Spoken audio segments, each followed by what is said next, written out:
Olá, eu sou Julia Campos. Eu sou Paula Caldeira. Nós somos psicólogas e supervisoras aqui do Minha Terapia Edu. E esse é o nosso canal, um canal feito por psis e para psis que buscam atravessar as barreiras da psicologia clínica. E você pode encontrar a gente no YouTube, no Spotify e no Instagram com @Minha Terapia Edu. Olá! Oi, Duda! Olá! Quanto tempo? Quanto tempo? A gente vai começar nosso bate-papo aqui. Começa falando, se apresentando um pouquinho. Tá bom. Eu ia te apresentar, mas eu acho que você já pode trazer seu currículo atualizado pra gente, né? Pra quem estiver assistindo a gente te conhecer. Bom, meu nome é Eduarda Neidel, eu sou psicóloga, atuo com envelhecimento já há bastante tempo, sou professora também e também atuo com psicologia hospitalar. Hoje, ser convidada aqui para falar um pouquinho sobre envelhecimento é muito bacana, muito legal, porque eu sou uma grande entusiasta, acho que a gente fala pouco sobre isso e é algo que acho que todo mundo quer, pretende, né, e deveria se preocupar, né, de vivenciar. Então, para os psicólogos, acho que esse episódio vai ser bem bacana, espero. Vai ser, por favor, vai ser. Duda, eu vou te chamar de Duda Neidel. Tudo bem. Já é o seu nome artístico. Isso. Você começou falando, né, assim, é um tema, né, assim, essencial. E a gente pensou, né, assim, nesse tema justamente por isso, né, assim, do quão difícil é a gente encontrar psicólogos que trabalhem com esse público, Sim. que atendam esse público, e o quão difícil é, às vezes a gente nem é o nosso público-alvo, nem é o nosso nicho, né, você trabalha com isso, então sua clínica provavelmente, né, a maior parte dos seus pacientes tem, né, assim, tem demandas de envelhecimento. Não é o nosso caso, mas quando surgem esses pacientes na nossa clínica, eu vejo que a gente tem muita dificuldade, né, e é um dos temas que tem focado muito em supervisão. Então a gente dá supervisão, as meninas chegam e às vezes trazem esses casos, e eu tenho a sensação, a Júlia também, que muita coisa muda na relação terapêutica, na maneira como a gente recebe esses pacientes na clínica, das nossas intervenções, das estratégias, das técnicas, algumas coisas eu percebo, né, pelo pouquinho que a gente estuda e pelo que a prática conta pra gente, que algumas coisas elas mudam. Então esse tema surgiu pra gente, a gente pensou no seu nome, pra quem tá assistindo a gente em casa, a Duda tem todo esse currículo, mas a gente conheceu a Duda na especialização, né, de TCC. E aí, quando veio esse tema pra gente, a necessidade de a gente falar sobre ele, veio o seu nome. E a gente pensou que seria, né, assim, sensacional te trazer aqui pra você contar um pouquinho da sua experiência, da sua prática, pra gente, né, poder trocar. E aí, né, tenho certeza que das pessoas que vão estar assistindo a gente, das psis, quem receber esses pacientes, acho que, né, vai sair daqui já bastante coisa. Exatamente, com esclarecimento do que fazer quando esses pacientes surgirem. E acho que além do público, né, acho que todos os nossos pacientes, em algum momento, são atravessados por questões de envelhecimento, né? Mesmo que não seja ele. Exato. Não, e ainda que seja alguém novo, né? O que a gente vê hoje em dia é um medo do envelhecimento. Sim. Tanto o envelhecimento físico, o envelhecimento estético, enfim, diversos aspectos diferentes relacionados ao envelhecimento. E na própria graduação, quando eu pergunto, que eu gosto, né, de apontar isso, quem tem interesse de trabalhar com envelhecimento, pouquíssimas pessoas levantam as mãos. Sim. E eu falo, gente, pelo amor de Deus, eu quero... eu fico preocupada quem é que vai cuidar de mim lá na frente, né? Então eu quero, né, ajudar, formar pessoas que tenham minimamente o conhecimento do envelhecimento e quero trazer aqui para vocês uma vontade mesmo de atuar, de se interessar por isso. Né? Pouco tempo mesmo a gente viu o filme A Substância sendo lançado aí, que discute exatamente isso, né? O medo. E você pegar a Demi Moore com medo de envelhecer, né? Que já é um padrão assim, nós. Exato. Então, assim, se a Demi Moore, com 50 anos, que ela é um pouquinho mais velha, né? Mas ali, né? Tava com medo de chegar aos 50, com o corpo que ela tem, com o rosto que ela tem, com o sucesso que ali no filme, né, ela tinha. Cara, imagina isso na cabeça de mulheres normais, comuns, né, que vivem no dia a dia, têm estresse, têm preocupações, não conseguem se alimentar direito, não conseguem fazer 1 zilhão de procedimentos estéticos, né? Isso daí realmente pode se tornar algo extremamente preocupante na adolescência, na vida adulta e quando você chega lá, né, com seus 60, 70, 80 anos, acabou, né? Acabou minha vida útil, minha vida funcional. Então, não é para isso, né? Sim. A gente sabe que hoje é muito difícil encontrar esses profissionais. Quando a gente te conheceu na especialização, né, de TCC lá atrás, eu lembro que você estava num caminho, acho que diferente, né? A gente estava junto, né, junto com a Aline Sardinha, nas supervisões, tudo mais, estudando, né, casais e sexualidade. E aí, quando a gente está falando agora aqui de envelhecimento, o que te fez escolher essa área e beber dessa água e abrir espaço no seu consultório para receber esse público? Era engraçado que, assim, quando eu comecei a psicologia, eu comecei já me imaginando na clínica com idoso, com envelhecimento. Então, acredito que grande parte deva ter sido de influência, né, de avó, enfim. Teve ali, naquela época, meu avô já era falecido, então minha avó sozinha, e tinha as questões dela no sentido de, tô sozinha, não tenho companheira, ela não é uma pessoa de sair muito, enfim. Então, acho que isso deve ter contribuído bastante inconscientemente, né, de algum jeito. E com o passar do tempo, na própria graduação, eu fui percebendo que não tinha nenhuma disciplina falando de envelhecimento. Assim, eu fiz alguns trabalhos voltados para isso. Meu TCC foi relacionado à terapia assistida por animais em idosos asilados. Fiz trabalho em jurídica na época, falando sobre violência com idoso. Então, assim, eu conseguia meter algumas coisas ali de envelhecimento. Mas tinha, né? Sempre estava ali. Estava ali envolvido, mas vinha por mim. Ia ser maravilhoso que tivesse tido. Claro que teve ali falando a psicologia, alguma coisa assim, do desenvolvimento, mas ali você faz um recorte muito rápido, né, sobre aquilo. Então, acho que nesse sentido faltou. Hoje em dia, menos ainda, você vê, né, em graduação, em pós-graduação, falando sobre isso. E às vezes eu também trabalho muito com neuropsicologia, então avaliação neuropsicológica e reabilitação, também meu público muito forte com envelhecimento. Seja por uma questão do medo, né, do Alzheimer, também só tem isso, é só esse o problema que o idoso pode enfrentar, né, mas enfim. Ou então porque reabilitação voltada para esse nicho. E aí, no meio da formação que eu descobri a neuropsicologia, mas antes já tinha essa ideia do envelhecimento. Ninguém falava.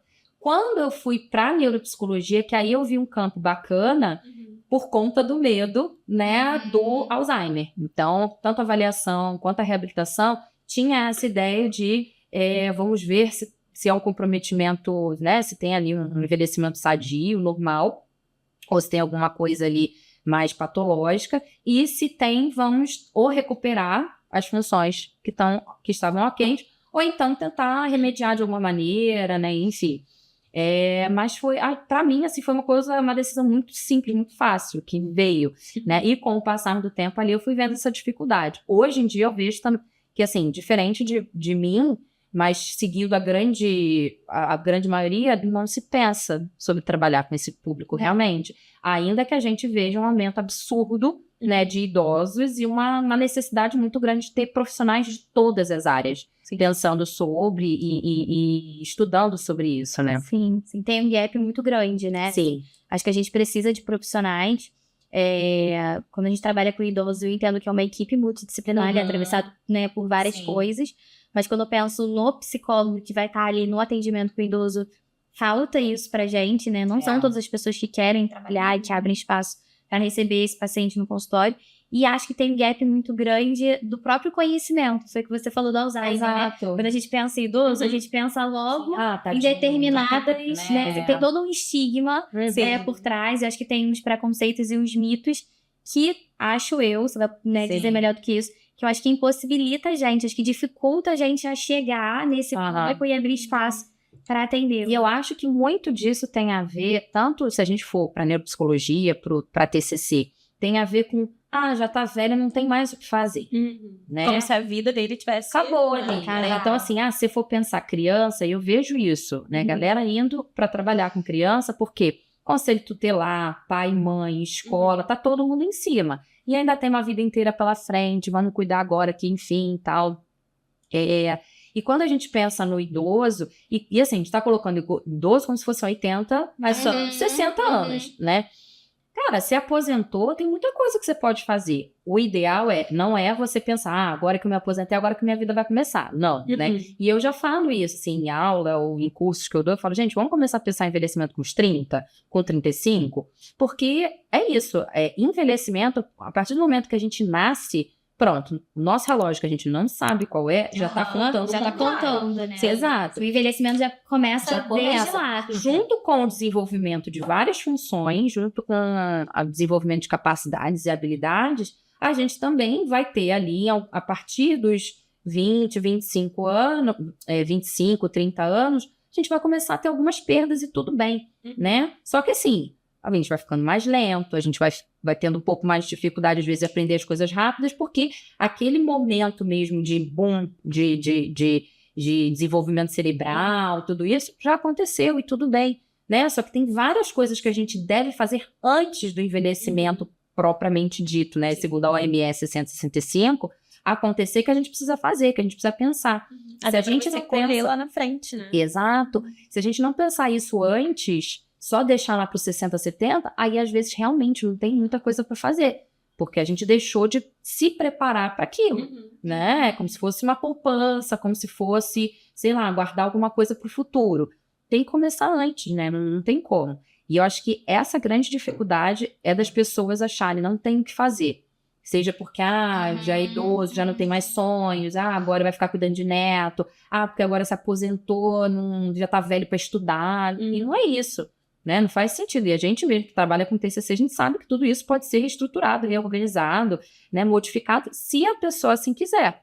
Sim, sim. Você acha que é isso, pensando na gente enquanto psicólogo, você acha que é isso que tá por trás, assim, da nossa dificuldade, né, de ter profissionais que trabalham com isso? Eu acho que essa ideia do envelhecimento como fim, né, a terceira idade. Hoje em dia a gente fala da quarta idade, né, enfim, mas pensar o envelhecimento como mais uma fase da vida que vai ter diferenças, né, que vai ter coisas particulares, como a infância, como a vida adulta e como o envelhecimento, né? E aí, se a pessoa achar que nessa fase não tem o que fazer, realmente, não é o seu local ali, porque senão você vai empacar junto com pacientes, né?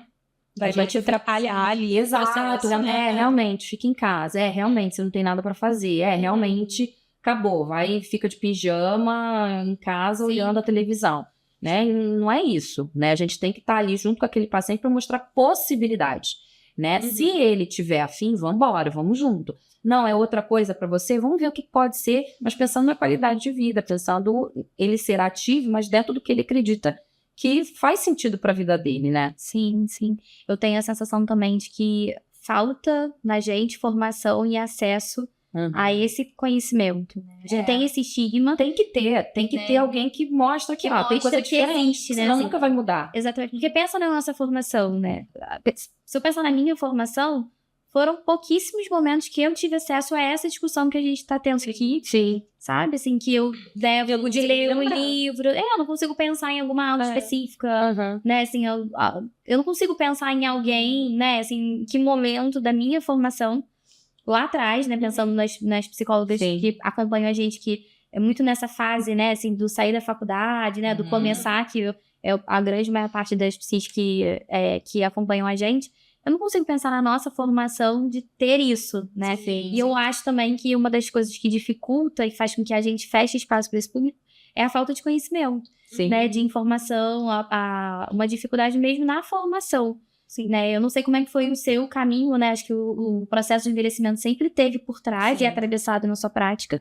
Mas ao longo do tempo, como é que você foi se formando e, né, assim, quais são os espaços que você foi entrando? Como é que você foi se fortalecendo e, sabe, se sentindo segura para, né, atender esse público? Quando na faculdade, assim, não tinha esse lugar, só quando eu comecei na neuropsicologia mesmo, que aí lá dentro na própria UFRJ, eu fiz o estágio lá dentro, tanto no SPA quanto no Deolinda do Couto, eu trabalhava com público que era um pouco mais velho, trabalhava com Parkinson, que pode ter uma galera mais nova, 40, 45, mas tinha uma galera mais velha também, tanto na avaliação quanto na reabilitação. Já não tinha muito interesse com trabalho com criança, mas acabei avaliando, enfim, percebendo que realmente não tinha nada a ver. É outro lado. E aí, enfim, saí da faculdade, já ia buscando essas outras coisas.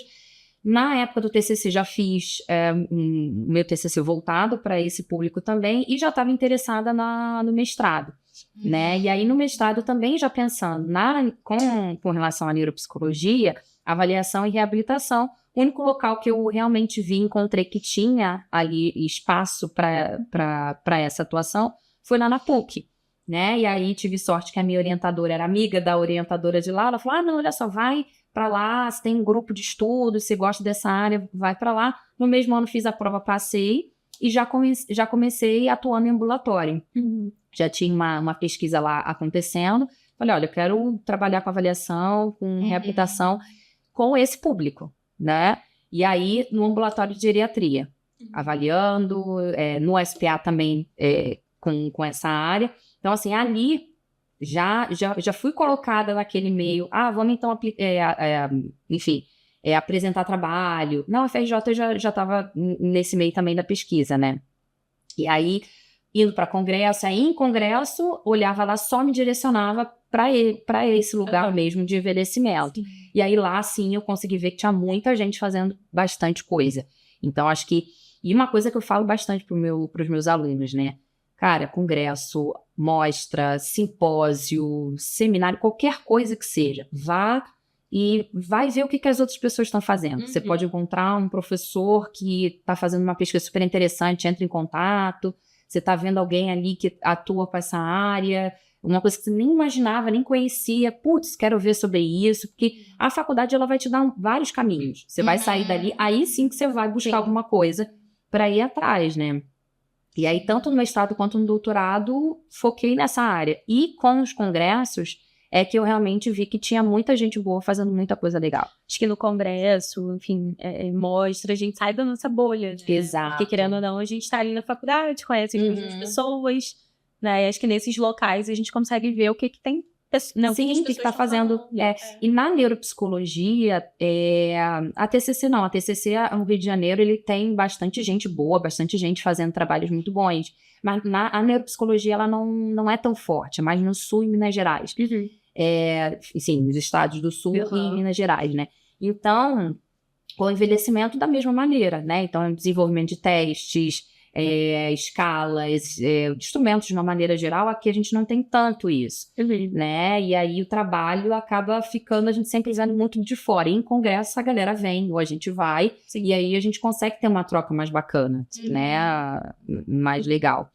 E a gente falou do desenvolvimento, né? Da infância e tal, adolescência. A gente sempre fala dos desafios, assim, né? Da infância, adolescência, fases diferentes. E aí eu fico pensando nos desafios do envelhecimento, né? Da terceira idade, quarta, enfim. Eu tenho... Minhas duas avós são vivas, né? Uma tem 80 e poucos, a outra 90 e poucos. E aí eu fico vendo, assim, né?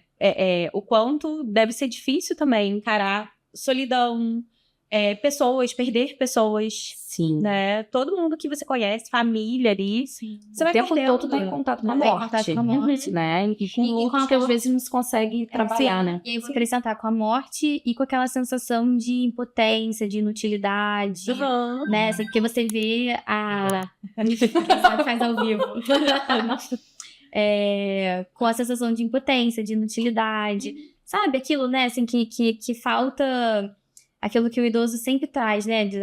Aquela sensação de que a vida acabou e ele perdeu quem ele era, né? A história dele, tudo que ele podia fazer, tudo que ele conquistou, né? E assim, às vezes é ruim quando a gente recebe um paciente desse e ele fala que ele perdeu tempo, que agora que ele queria, poxa, eu perdi muito tempo, eu podia ter feito tanta coisa, e agora, sei lá, não sei quem eu sou, o que eu queria, para onde que eu fui e tal. Beleza, vamos trabalhar isso, são questões super válidas e, de alguma maneira, não tem muito que a gente fazer com relação a isso. E agora? Né? O que a gente pode fazer? E aí a gente vai pegar todas essas crenças, tudo que de fato aconteceu lá atrás e vamos modificar, vamos trabalhar. Em algum momento, a maneira como você agiu, a maneira como você pensou, o que você tinha para fazer, você fez. Só que agora não serve mais, porque você está em outro momento, né? Então, vamos olhar para quem eu sou hoje, né? E o que eu quero, estabelecer metas, objetivos, vamos ver quais são as minhas habilidades e capacidades que eu tenho hoje para eu realmente poder ir para frente, né?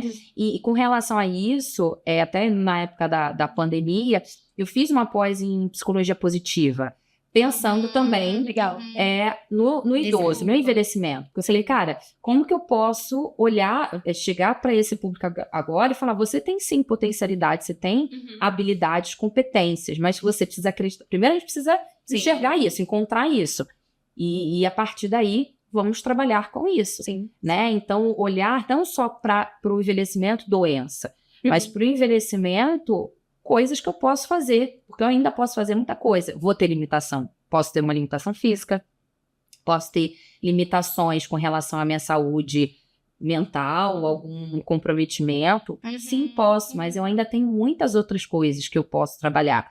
E aí, no momento que eu vejo as minhas limitações, tá? A partir dessa limitação, eu deixo de poder fazer coisas, mas me permite ainda fazer outras, né? Que é nesse momento que a gente senta e conversa, que a gente analisa, que a gente precisa ter essa pessoa também acreditando nisso, né? E aí, uma das dificuldades que eu vejo está muito relacionada a esse entendimento que, por exemplo, para que eu vou fazer psicoterapia, né? Eu nasci assim, eu cresci assim, né? A síndrome de Gabriela. E não é assim, né? Com 60, 70, 80, tudo bem. Vai, então, entre aspas, para desabafar, falar que lá a gente vai encontrando um lugar de falar, então, deixa eu te falar.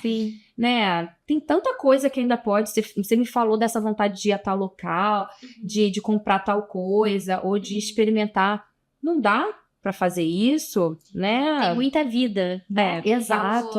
Eu trabalho com sexualidade também.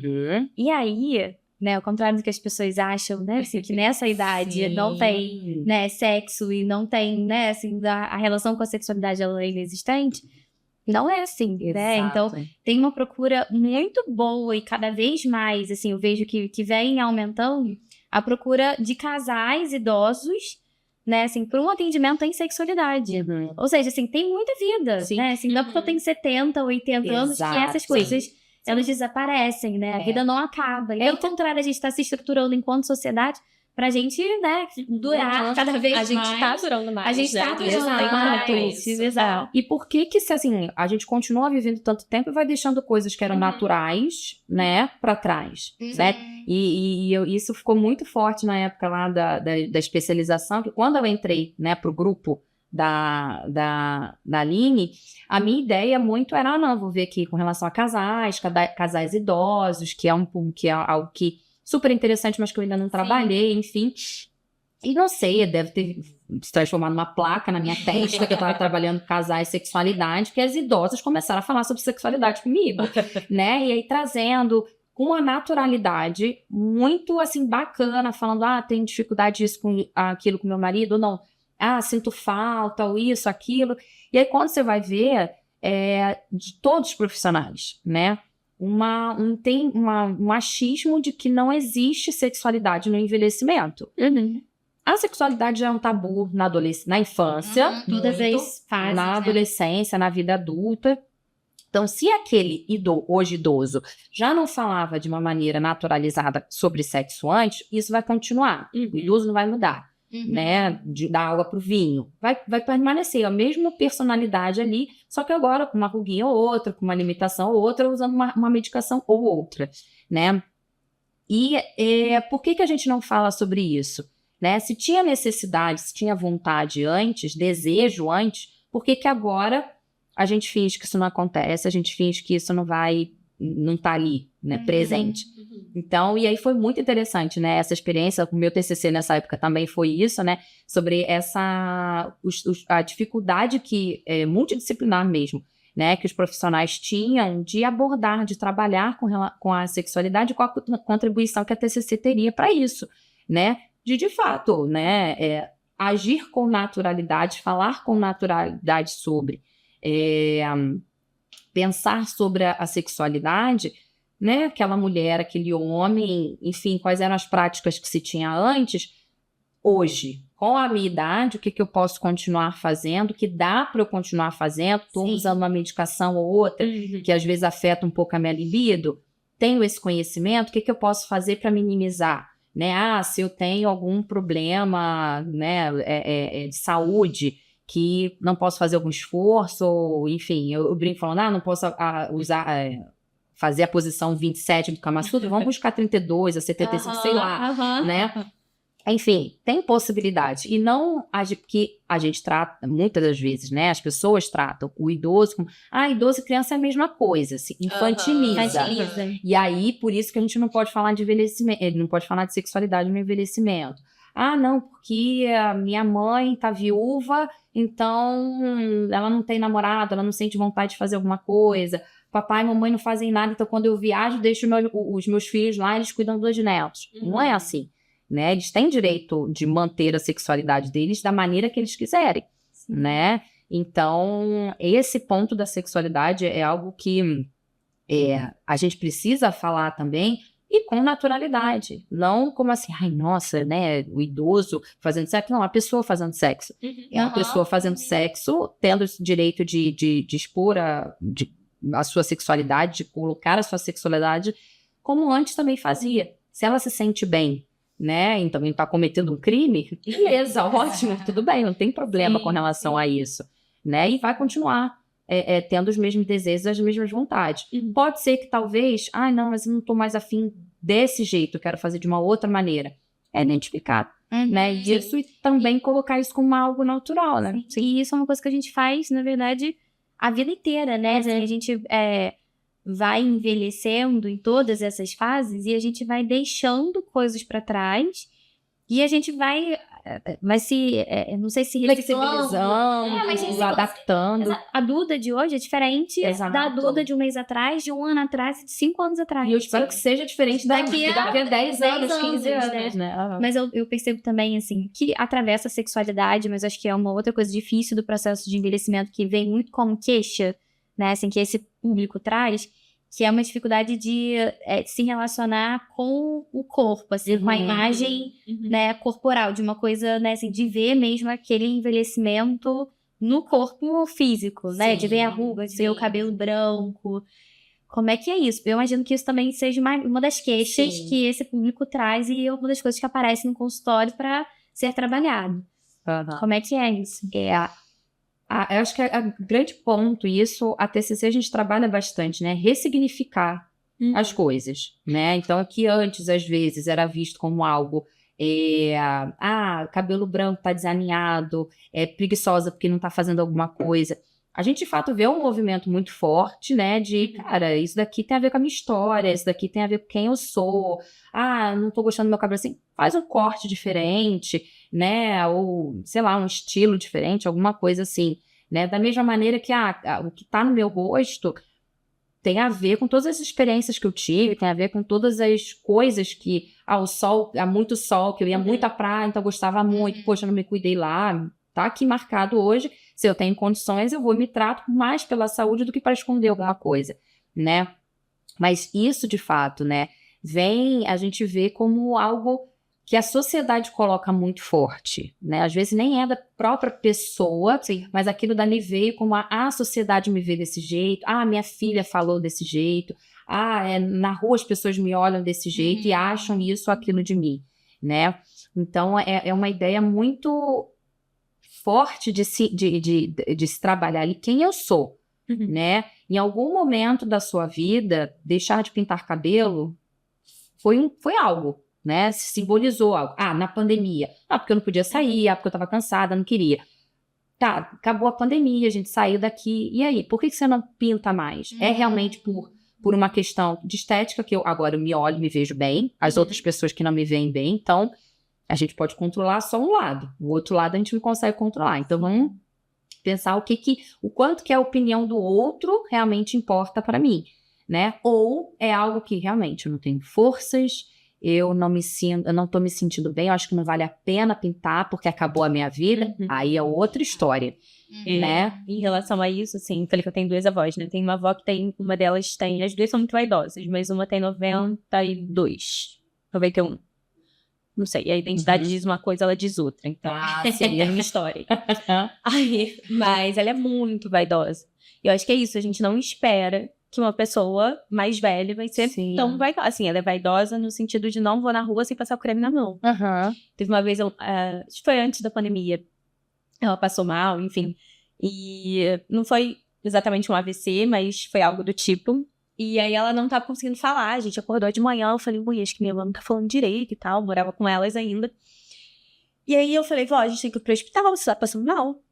Ela não conseguia falar, mas ela não foi pro hospital antes de passar o batom, pentear o cabelo e passar o creme. Não, eu falei, vó, pelo amor de Deus.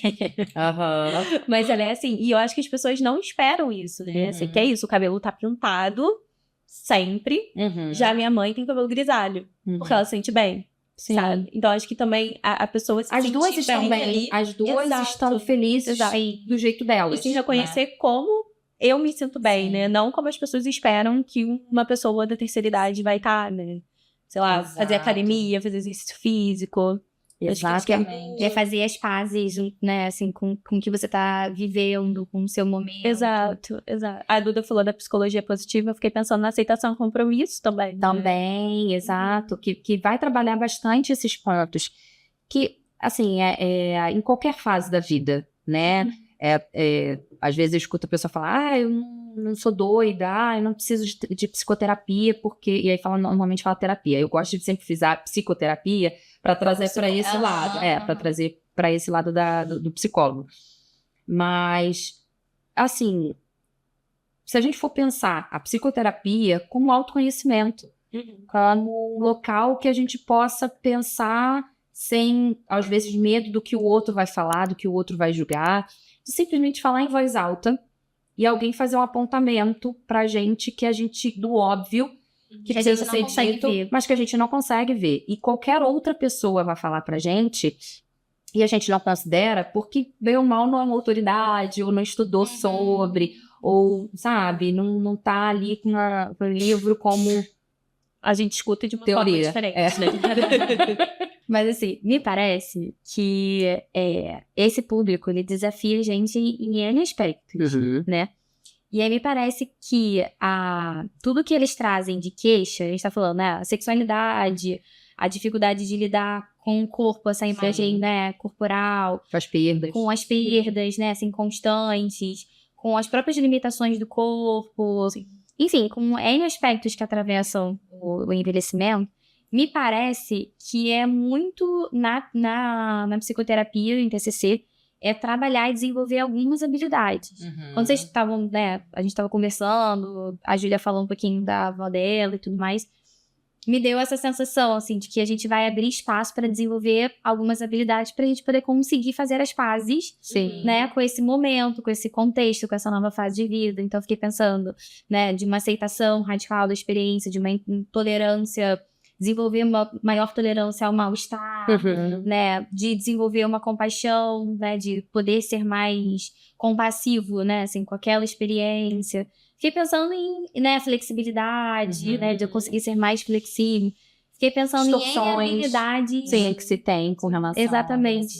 Me parece que é um pouco não é esse papel da TCC necessariamente, mas me deu a impressão de que a gente faz isso, né, no atendimento, assim como a gente faz isso com, né, qualquer público que chega, né. As técnicas, elas vão ser as mesmas, né? Só que você precisa ter ali um embasamento sobre, pelo menos sobre aquele contexto que a pessoa está vivendo. Então, assim, hoje, eu chegar e falar assim, eu posso atender criança? Não posso. Por mais que eu saiba todas as técnicas, eu até consigo entender ali quais que eu poderia utilizar, mas eu não sei, eu não tenho um conhecimento a fundo do desenvolvimento infantil, das questões específicas, né, de todo o que a gente chama, né, daqueles pontos, né, que são críticos, enfim, porque eu não tenho esse embasamento. Mas as técnicas, de fato, eu sei, eu consigo aplicar todas elas, né?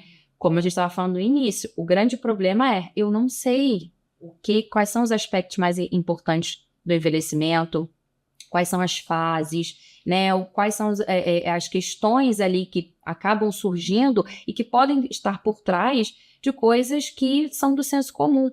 Muitas e muitas vezes que chega no consultório, e aí vem ali com mais para a questão da avaliação neuropsicológica, né? É aquele idoso que está depressivo, mas que o filho, a filha confunde com Alzheimer. Se a gente for parar para ver, ok, beleza, tem ali talvez uma apatia, porque não está conseguindo realizar as coisas, não consegue lembrar porque nem prestou atenção, e aí não prestou atenção não porque, tô com um comprometimento cognitivo.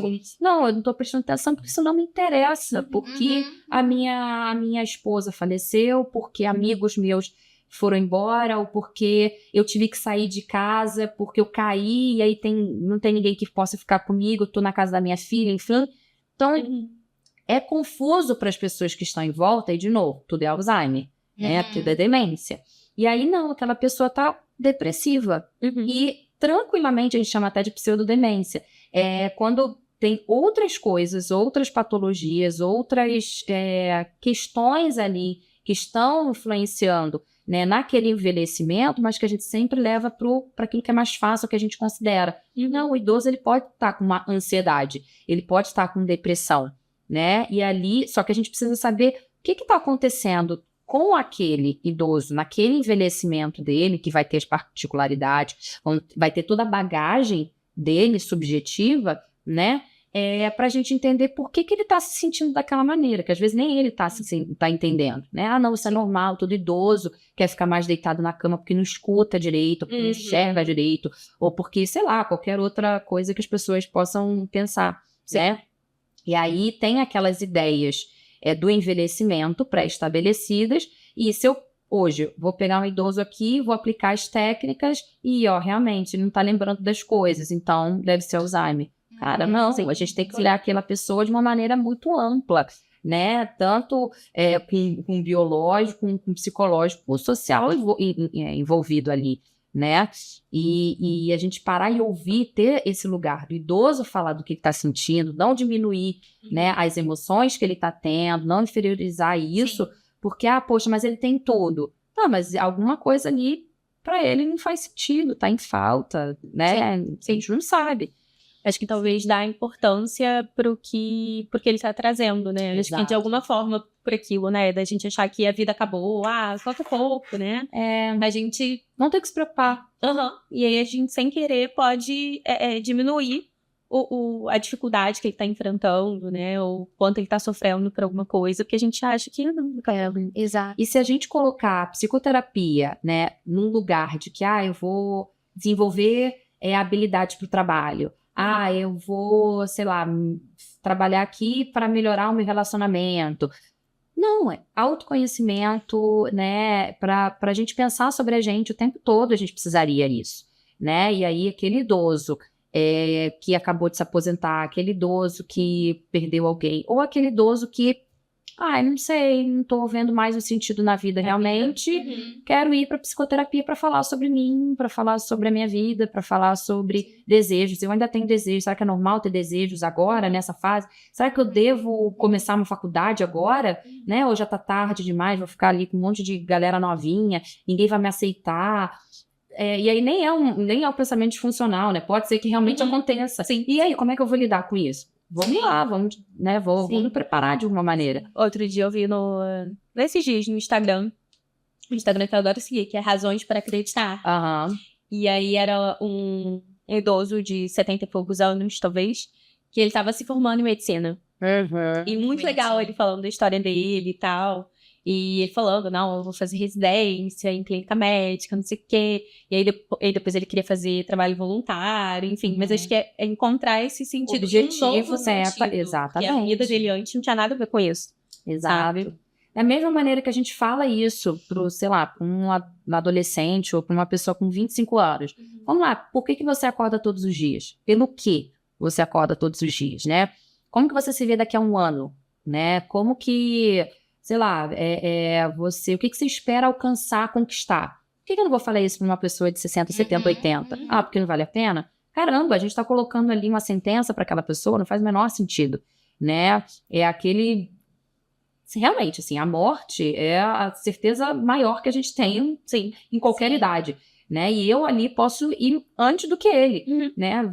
E não só por uma questão de doença, né? Na rua, posso cair, bater cabeça, sei lá, qualquer coisa que seja. Sim. Então, assim, por que ok, se a gente for pensar na ordem natural, faria sentido, mas ninguém tá imune de acontecer qualquer coisa. Então, a gente chegar e colocar para ele uma sentença de que, olha, você tem 5 anos, você tem 2 anos, não existe isso, né?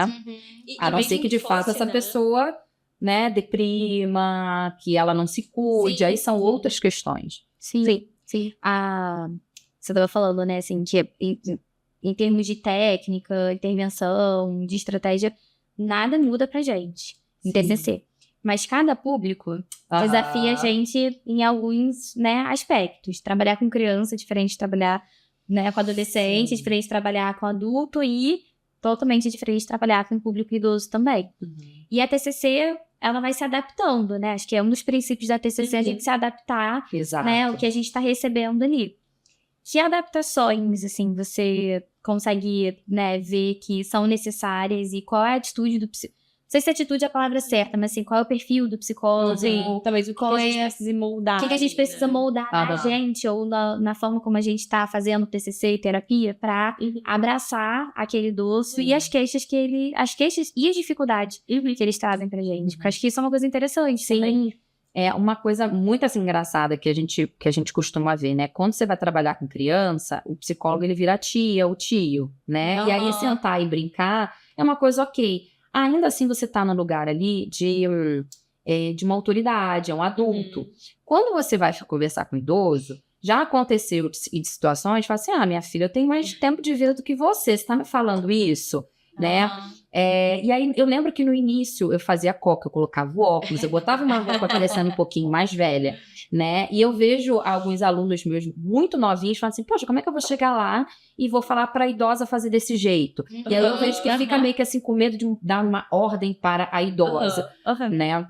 Os meus estagiários, eles estão no asilo, né? E é muito interessante como que, claro, você não vai infantilizar, porque eles não são infantis, você também não vai tratar ali como igual, porque tem uma diferença de idade, né? Mas é no sentido de você trazer ali, olha, eu vou trazer hoje uma atividade que explicar de uma maneira não infantilizada, mas também explicar de uma maneira não psicólogo para psicólogo, né? Eu vou trazer aqui um exemplo, vou fazer essa atividade com você, eu vou mostrar esse material aqui para você, a gente vai fazer alguma coisa para trabalhar isso, aquilo. Ele quer entender por quê, né, ele está fazendo isso. Não é simplesmente um jogo, não é uma brincadeira, não é um baralho, uma cartinha aleatória. Não, isso daqui tem sentido, tem uma teoria por trás aqui. Eu estudei, vamos ver se vai dar certo, se você vai achar interessante, né? E eu vejo muitas vezes quando a gente usa baralho, alguma coisa assim, que tem umas cartas, às vezes é colorido, né? Eu tento sempre trabalhar com coisas exatamente não infantilizados, o material que a gente usa, por isso que tem ali uma pesquisa por trás mostrando, né, uma faixa etária, enfim, exatamente para a gente modificar nesse sentido. Mas tem um material específico que você vai utilizar, você vai tratar aquela pessoa com a idade, com o respeito que ela tem, né, e se ela vier exatamente com esse papo de, eu tenho mais... Sim, a senhora vai me trazer a sua experiência pessoal e eu vou trazer aqui uma teoria, eu vou trazer aqui uma técnica que vai trabalhar coisas que no dia a dia a senhora não percebe, né, que fazem parte, né, da sua experiência subjetiva, e aí a gente vai explicando, né, esses termos, mas é uma técnica que funciona, porque eu vou trabalhar coisas que são inerentes, né, coisas que são ali da teoria, coisas que são do envelhecimento que todo idoso vai ter, e a senhora vai me trazer alguma coisa que vem da sua particularidade, e é isso que a gente vai trabalhar, né, então tudo precisa ser muito bem explicado, né, o passo a passo, o objetivo, porque eles querem, mas para que eu tô fazendo isso? Por que o que vai, da onde que vai chegar, né, isso daqui? Que eu acho que talvez seja diferente de outras fases, né? A gente tem, isso não foi um combinado nosso, tá? Mas eu vou te surpreender agora. Meu Deus. A gente tem aqui um caso, assim, um jogo aqui pra gente, nós três, não é, né, a gente vai participar dessa. Mas só pra gente pensar, assim, em termos de plano, né, terapêutico, pra gente pensar o que a gente faria com esse paciente. Então, eu peguei um caso aqui, dei uma mexida, né, de coisas que eu já atendi, de coisas que já apareceram na supervisão. E eu gosto de fazer muito isso com os meus alunos, por filme, né? Então, todas as disciplinas que eu dou, eu utilizo algum filme, e aí, por exemplo, psicologia hospitalar, eu sempre peço para eles pegarem um filme, um personagem, um profissional, ou família, ou a família, para pensar o que faria se fosse psicólogo hospitalar. Se for, sei lá, em neurociências, né? Motivação e emoção, pega o filme tal e vão trabalhar todos os conceitos que a gente utilizou aqui. Porque ali você tem um estudo de caso que você está vendo ser desenvolvido e você consegue saber o que a pessoa está pensando, o que ela está falando, você vê o comportamento dela e você vê o contexto que ela está inserida. Né? Sim. E aí, só pra gente pensar, assim, dentro da TCC, que técnicas que a gente faria, o que seria importante, talvez, da gente, né, assim, se atentar e tudo mais. Vou ler pra vocês, tá? Elisa, 82 anos, mãe de 5 filhos, avó de 7 netos, viúva há 2 anos, relata sentimentos frequentes de tristeza, solidão e dificuldade em encontrar propósito na rotina. Sente falta dos filhos e netos que moram longe. Evita sair de casa devido ao medo de cair, agravado por uma fratura no quadril ocorrida no ano anterior. Costumava frequentar grupos religiosos, mas abandonou essas atividades após a perda do marido. Refere insônia, falta de apetite e perda de interesse por hobbies que antes apreciava, como jardinagem. Apresenta tremores devido à doença de Parkinson e diz que não é mais a mesma Elis de antes, independente e...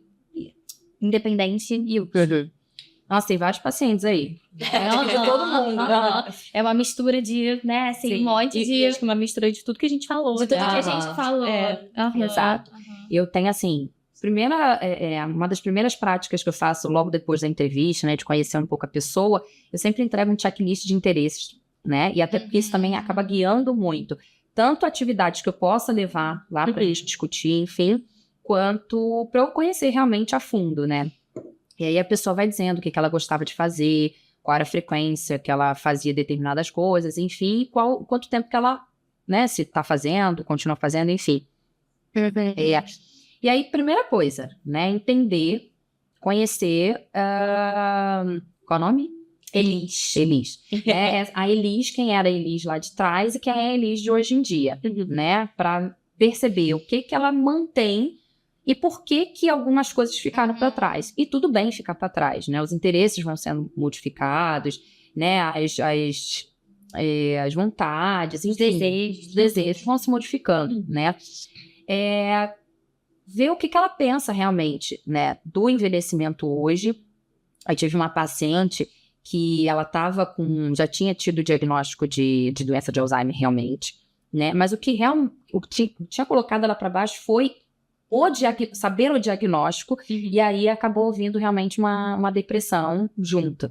E aí muito do que ela colocava como, o Alzheimer não deixa eu fazer isso, era por conta de um problema no joelho, era por conta de uma incontinência urinária que ela estava tendo, era por conta de uma dificuldade que ela tinha, que, enfim, ela morava com o marido, e aí ela tinha questões que, a vida inteira eu que cuidei dele, hoje ele vai cuidar de mim, não pode isso. Então, tem nada a ver com doença de Alzheimer, que estava no início. Então, entender tanto a questão do Parkinson, quais são as dificuldades que realmente o Parkinson leva hoje, né? Tem uma medicação, qual o melhor horário que com a medicação você fica bem. Então, vamos colocar para esse horário você fazer determinadas coisas que são mais difíceis, ou seriam mais difíceis, né? Com relação à família, né? O quão longe essa família vive, que possibilidades a gente poderia ter de ter esse contato. Eu não sei mexer, né, nas redes sociais, eu não sei mexer. Vamos trabalhar isso também, né? É uma coisa que é muito ruim, que você não gosta mesmo, é só uma dificuldade que você tem hoje. Então, vamos tentar ajudar com relação a isso para aproximar, né? Beleza, parou de ir à igreja, por exemplo. Por que parou de ir à igreja? Essa minha paciente, ela tinha uma coisa que ela adorava era ir à missa, e, sem brincadeira, assim, a casa dela ficava, acho que 5 minutos até a igreja, por conta da incontinência, que ela ficava com medo de não dar tempo, por conta do joelho. Então, aí, coisa assim básica, que só quando a gente conseguiu entender isso, tá, então o que a senhora acha de usar fralda? Ah, não, vou ficar aquele bundão, né, todo mundo vai ver. Não, então vamos colocar um absorvente que seja um pouquinho maior. Pronto, solucionou. E sempre leva ali uma calça, alguma coisa na bolsa, para a senhora se tranquilizar, para não ter aquele pensamento de que, caramba, que o pensamento... Se eu precisar... Exato, porque o pensamento dela estava totalmente adequado, não era nem disfuncional ali, era totalmente funcional, porque, caramba, se eu for à missa e for demorar para levantar, eu não vou conseguir, né, eu vou acabar me sujando, totalmente para preservar ela ali. Mas vamos então tentar ir antes desse, para a gente não ter esse pensamento, vamos realmente reorganizar ali a situação para que isso não aconteça. Então, a senhora vai com um absorvente um pouquinho maior, vai levar uma calça ali, caso aconteça, e aí a senhora sentiu a vontade, vai tranquila, porque não vai ter medo de cair, porque vai tranquila, porque tá ali assegurada, tá protegida, vai devagarinho, então a senhora não vai deixar de fazer uma coisa que a senhora gosta, né? Então, nesse caso, isso daí com a minha paciente, né? Mas nesse caso, pensar o que impediu ela? Ah, o medo da queda. Então, como que a gente pode diminuir esse medo da queda, que é real, que a senhora realmente deve ter medo da queda, porque é bastante problemático. A questão de pegar um Uber, a questão de usar algum tipo de, como é que a gente chama? Um andador na muleta, ou, né, enfim, qualquer outra coisa nesse sentido. Pensar no que a gente pode colocar ali para evitar. Porque muitas das vezes esses pensamentos, eles estão ali, o medo, ele vem para proteção, normal, né? E é importante que a gente tenha, porque aquela pessoa que não tem medo de nada, a gente brinca muito falando, o idoso, ele precisa ter, sim, alguns receios com relação ao envelhecimento, ele precisa saber dos perigos, mas não que isso impeça, que isso proteja, para que ele, antes de pensar, não vou fazer, como que eu posso fazer com mais segurança, né? Sim. Então, talvez a igreja não faça mais sentido, e ali é no local não só de trabalhar a espiritualidade, que é uma coisa super importante, super bacana, quando feita, né, sem radicalismo, enfim, mas, então que outros locais eu posso frequentar, que são bacanas, que são interessantes de eu frequentar, que eu vou socializar, que eu vou encontrar pessoas com os mesmos interesses, mas eu preciso saber quais são os meus interesses, o que eu ainda gosto hoje em dia, né? E até, muitas das vezes, o que eu indico para os meus pacientes que estão ali cognitivamente saudáveis, são as casas de convivência da prefeitura, tem, não é tão espalhado assim, mas tem algumas. Mas existe, né? Existe, que é para aqueles idosos saudáveis, né? Que não tem ali uma questão de patologia qualquer. Mas são pessoas que estão bem, que estão cognitivamente saudáveis e querem fazer um curso, querem aprender uma língua, querem dançar com outros idosos, porque ou se sentem desconfortáveis com uma galera mais nova, ou porque realmente a galera mais nova é uma galera que se fecha, não quer o idoso ali, é real, esse medo ou esse desconforto, tudo bem, né? Mas às vezes não, pode ser que tenha uma galera em um curso de inglês que super, não, tudo bem, tá aqui, é um dos nossos, enfim, ver se aquilo é real ou não, né? Buscar esses locais, mas é isso, precisa ver qual é o interesse. Tem muitos que vão lá, se inscrevem em algumas atividades e ficam falando, conversando, ou buscar, nossa, gostava muito de viajar antigamente. Tem excursões, tem grupos específicos de idosos, ou não, grupos, né, qualquer idade, vamos atrás disso, né? Então, mas eu não conheço, beleza, eu tenho aqui uma lista para a senhora, né? Porque outros idosos... Não é problema. Exato, idosos que já foram, me sempre peçam, me passa aí o nome, né, o contato, que aí se tiver aqui algum outro idoso, alguma outra pessoa com interesse, enfim, sempre tenho ali anotadinho para passar para eles. Porque às vezes o que falta é isso, alguém que, toma, tá aqui, liga, né? Faz um incentivo, né? Assim, exato. Permite que isso aconteça. Exato. Essa ideia de que, poxa, mas aí vai ter um monte de gente. Não, uma galera assim, que nem a senhora que vai sozinha. Inclusive, a senhora vai dividir o quarto. Não, mas eu não quero dividir. Tudo bem, não divide o quarto, né? Não tem problema, né? Mas é isso, assim, às vezes não pensar que tenha outras pessoas no mesmo lugar que ela, não só eu que tô sozinha, né? Só eu que tô aqui sem ninguém, né? E aí é isso. Poxa, antigamente tinha pouco tempo e muita coisa para fazer. Agora tem muito tempo e pouca coisa. Vamos colocar coisa, né? Outra atividade que eu faço muito com eles uma das primeiras também vamos ver o planejamento semanal. Como é que a senhora organiza? Como é que é o seu dia a dia? Até para pensar o que eu posso propor, né? Quanto que cabe, né? Daquela sua realidade. Ai, nossa, porque eu não tenho tempo para nada. Aí quando tá vários buracos, né? E eu falo assim, tá, e nesse espaço, o que a senhora faz? Ah, não, porque fiquei assistindo isso, fiquei vendo isso, ou deixa a televisão ligada o dia inteiro. Tá, mas o que a senhora tá assistindo? Nada. O que a senhora gosta de assistir? É programa... Uma coisa bem assim, de estereótipo. É programa culinário? Vamos deixar aqui no programa culinário 2 horas, 5 horas e 7 horas. Mas a senhora vai ligar a televisão para ver isso. Quando acabar, a senhora desliga, porque a senhora vai fazer outra atividade. Tem o ócio, curto tempo do ócio. Ai, que antes não pode... E essa coisa do envelhecimento ativo, né? O idoso tem que estar para cima e para baixo o tempo todo. Não, você pode ficar... Graças a Deus, fica deitada na cama até às 10, pega um livro, fica assistindo televisão, depois levanta bem calmamente, vai tomar o seu banho, vai tomar o seu café. Só que faça isso com uma organização. Não assim tudo jogado, porque antes a senhora era organizada, agora não é realmente, fica com uma ideia de que, não tenho tempo porque as coisas vão se embolando, né? E o tempo é uma coisa muito boa da gente se organizar, não na correria. Né? Mas se organizar e se planejar, hoje eu não posso, porque hoje eu tenho cinema com as minhas amigas. Importantíssimo. Eu tenho uma paciente que é isso, toda quinta-feira ela tem, sei lá, umas 3 ou 4 horas que elas se juntam com as amigas. Uma não pode ir, beleza, você não vai, mas a gente vai se encontrando. Mas eu acho que é porque que é você fazer ressignificar a vida daquela pessoa, né? Eu tô à toa. Que em algum momento você colocou assim, eu tinha muita coisa, ou agora eu não tenho, não faço muita coisa. Sente útil, né? Isso, eu não tenho uma função, agora... Você não tem uma função, talvez, sei lá, pro governo, não tem uma função do seu antigo chefe, empregador. Mas você tem que ter uma função para você. Né? Então, assim, como é que eu vou organizar? Agora eu tenho todo o tempo do mundo, posso não ter toda a energia, então também não vou fazer coisas loucas, né? Respeitando as minhas limitações. Mas se eu gostava de viajar, vou continuar viajando. Tenho condições, é claro, também de bancar uma viagem? Não tenho. Tem um monte de programa gratuito que você pode fazer, que o próprio idoso tem gratuidade com relação a isso. Eu tenho uma listinha de coisas aqui que eu posso oferecer para a senhora, vamos lá. Mas eu preciso saber o que a senhora gosta. Não vou oferecer um monte de mostra sei lá, de arte. Isso não faz sentido, né? Não faz o menor sentido. Gosta de ir no cinema? Também não vou falar para ir assistir esse filme se não é do gosto. Né? Então, assim, eu preciso primeiro conhecer esse paciente até para eu orientar. Beleza, não, mas eu não tenho mais idade para fazer esse tipo de coisa. Qual é o problema? É porque sobe escada? É porque é longe? É porque vai ter muita gente nova? Vamos tentar buscar aqui algum horário, porque assim, não ter idade mais para fazer alguma coisa não cabe, né? É uma ideia que as pessoas colocam, vamos ressignificar isso, né? E vamos flexibilizar, beleza, não pode mais, né? Sei lá, vou curtir, eu queria viajar para tal local, mas nessa época é muito cheio.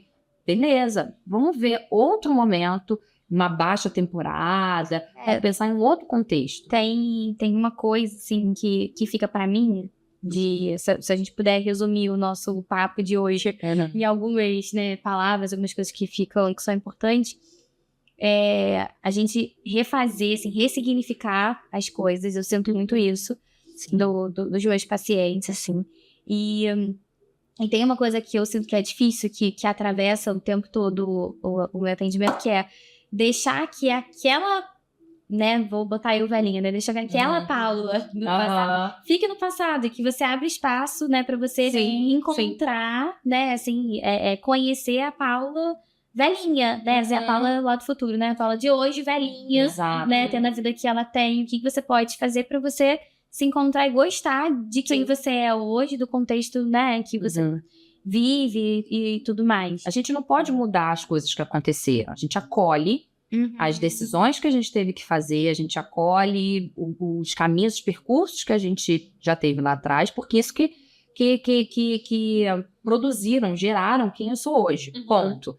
Né? Acho que se tem coisas ali do passado, a gente traz pro hoje, não pra gente ficar remoendo, mas pra gente pegar hoje e falar, bom, aqueles pensamentos, aquelas atitudes que eu tive lá, eu cheguei até aqui. O que produziu? Isso. como que eu posso adaptar aqueles comportamentos que eu tinha antes, que eram funcionais lá atrás, para a minha realidade hoje, que é outra. Hoje. Sim. Né? Aqueles pensamentos que eram verdadeiros, que eram reais lá atrás, né? E que aí acabaram gerando todas aquelas crenças que eu carrego até hoje, já não fazem mais sentido. Então, eu vou ter que reorganizar isso na minha vida, né? Eu vou ter que pensar de uma outra maneira, que hoje eu trago alguma coisa lá de trás, mas eu sou outra pessoa. E eu preciso me adaptar ao que a minha realidade de hoje, né? Com as minhas limitações, com os meus ganhos, porque a gente sempre tem ganho, né? E é engraçado, às vezes, quando a gente vai trabalhar a questão de evidência com alguns pacientes, que não, realmente, sempre aquilo dali fez total sentido. Tá, mas hoje em dia não é mais, né? Não é questão de dizer que, é disfuncional. Sim, era muito funcional e fez com que você chegasse vivo até hoje, mas não faz mais sentido. Porque as coisas de antigamente não casam mais com hoje. Então, a partir de hoje, como é que a gente vai lidar? Porque a gente precisa acreditar que ainda tem muito tempo pela frente pra gente poder fazer alguma coisa, né? Sim. Luda, a gente já fez isso em outros vídeos antes. E aí eu vou fechar a nossa conversa hoje com essa dinâmica. O que uma palavrinha, assim, que resumiria a TCC com idosos para você, a sua prática, sua experiência? Eu acho... uma só é difícil, né? Mas eu acho que é flexibilização. Flexibilizar, né? É a gente entender que os outros não vão pensar da mesma maneira que a gente, que a sociedade onde a gente está vivendo tem as suas particularidades, né? Eu também posso aceitar coisas ou não, mas eu sou eu, né? E eu preciso me conhecer e entender o quanto que eu posso, né, flexibilizar aqui no que eu era, para o que eu sou hoje, e minha filha é desse jeito, cuida da minha neta dessa maneira, não aceito, não foi assim, que não é assim que eu acho que é. Tá, mas é a sua filha, né? É a sua neta que tá cuidando. Ela pede para você ajudar de alguma maneira, conversa com ela que você tem um limite também. Olha, isso eu não aceito de fazer com ela enquanto ela tá aqui em casa. Mas tudo bem, eu aceito de fazer isso e isso, né? A questão do relacionamento também, né? Então, não, fulano de tal é dessa maneira, ou a fulana de tal faz isso, mas no relacionamento a gente precisa flexibilizar, sendo novo, né, adulto ou mais velho, né? O que eu posso fazer aqui pra gente dar certo? Se é que eu quero continuar. Se não, cara, como eu posso me flexibilizar para estar agora sozinha, né? Enfim, então eu acho que a TCC ela tem as ferramentas pra gente trabalhar dessa maneira, né? Com isso. Mas a gente precisa estar disposto, né? Sim. Senão... Eu vou usar essa palavra flexibilidade também, porque eu fiquei pensando aqui, essa poderia ser minha palavra também pra gente fechar, que é a flexibilidade também da gente, né? Exato. A gente, enquanto psicólogo, também tem que se flexibilizar, e eu acho que a gente tem que reestruturar diversas crenças, né, nossas, assim, que reforçam o estigma, e que eu acho que afasta, né, distancia o idoso da gente. Sim, com a palavra. Não sabia que eu ia ter que falar uma palavra. Eu fiquei pensando exatamente nisso, pra te colocar em saia justa. Pra complementar a Duda, porque eu acho que tem que ter uma flexibilidade do idoso, né, pra gente entender ali a realidade dele, mas uma flexibilidade da gente também, né, da gente entender o contexto, o que ele pode ou não fazer, né, não adianta a gente trabalhar com um idoso como se fosse um adolescente, né, como se fosse um jovem adulto. Mas acho que talvez a gente, não sei qual seria a palavra, mas acho que uma coisa em relação ao trabalho com o idoso que é muito legal, acho que é a história, né? A gente conhece tantas histórias, eles trazem uma bagagem, uma experiência que também a gente aprende, né? Eu acho que é muito legal também. Legal. Duda, você foi maravilhosa.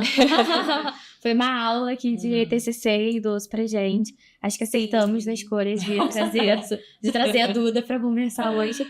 E quero te agradecer muito. Eu que agradeço por ter aceitado o nosso convite, assim, de ter vindo. Com certeza. Eu acho que o espaço, assim, que você ajudou a gente a abrir pra falar sobre esse tema. Sim.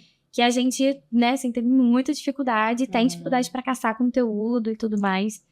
E eu queria que você apresentasse os livros que você tem. Porque sim. quem tiver, né, assim, em casa pra gente poder fechar. Sim. Das PCs que acompanham a gente, Uhum. né, poder saber da onde se... Onde buscar, né? Onde buscar. Eu acho que aqui, bem marcadinho, né?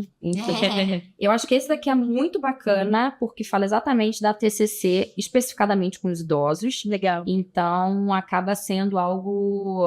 e aí, utiliza o meu cupom da expansão, brincadeira. Do Danaido, 10%. Do Nanai do 10. Porque traz as técnicas e aqui traz pontos bem bacanas, assim, com questões específicas, né, do envelhecimento. Trouxe essa outra aqui que vem trazendo já as tarefas, né, terapêuticas, e aqui tem para criança, adulto, idoso, enfim, né, adolescente, adulto, e todos eles a gente consegue, pode colocar e adaptar, né, exatamente não pensando na ideia da gente infantilizar e nem também colocar uma coisa muito séria quando a gente pode fazer uma coisa, né, mais lúdica, mais na brincadeira.